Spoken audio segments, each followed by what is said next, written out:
भूल भुलैया हवेली की रहस्यमयी रात।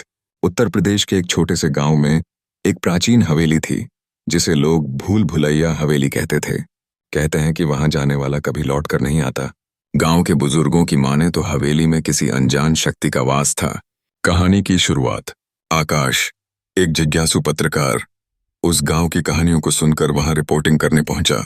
गांव के लोग उसे बार बार मना करते रहे, लेकिन आकाश ने उनकी बातों को अंधविश्वास समझकर नजरअंदाज कर दिया।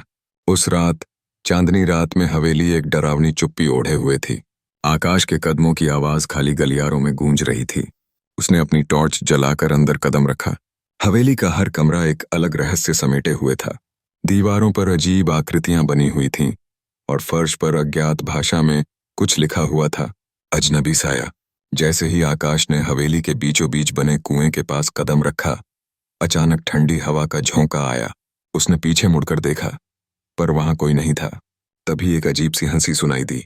उसे महसूस हुआ जैसे कोई साया उसके आसपास घूम रहा हो। हिम्मत जुटाकर वह हवेली के सबसे बड़े कमरे में गया। कमरे के बीचों बीच एक पुराना झूला झूल रहा था। उस पर बैठी थी एक सफेद साड़ी पहने, उलझे बालों वाली औरत। उसकी आंखें आकाश को घूर रही थीं।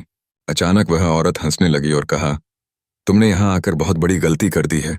अब तुम भी इसी हवेली का हिस्सा बन जाओगे। हवेली का राजा। आकाश ने डरते हुए पूछा, तुम कौन हो? औरत ने बताया कि वह इस हवेली के राजा की पत्नी थी, जिसे राजा ने जिंदा कुएं में फेंक दिया था।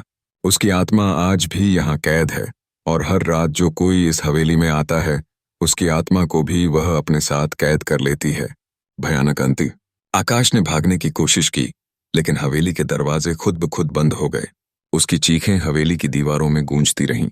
सुबह गांव वालों ने देखा कि आकाश का कैमरा हवेली के बाहर पड़ा था, लेकिन वह खुद गायब था। आज भी कहते हैं, अगर कोई उस हवेली के पास जाए तो उसे आकाश की मदद के लिए पुकारती आवाज सुनाई देती है। क्या आप उस हवेली में कदम रखने की हिम्मत करेंगे?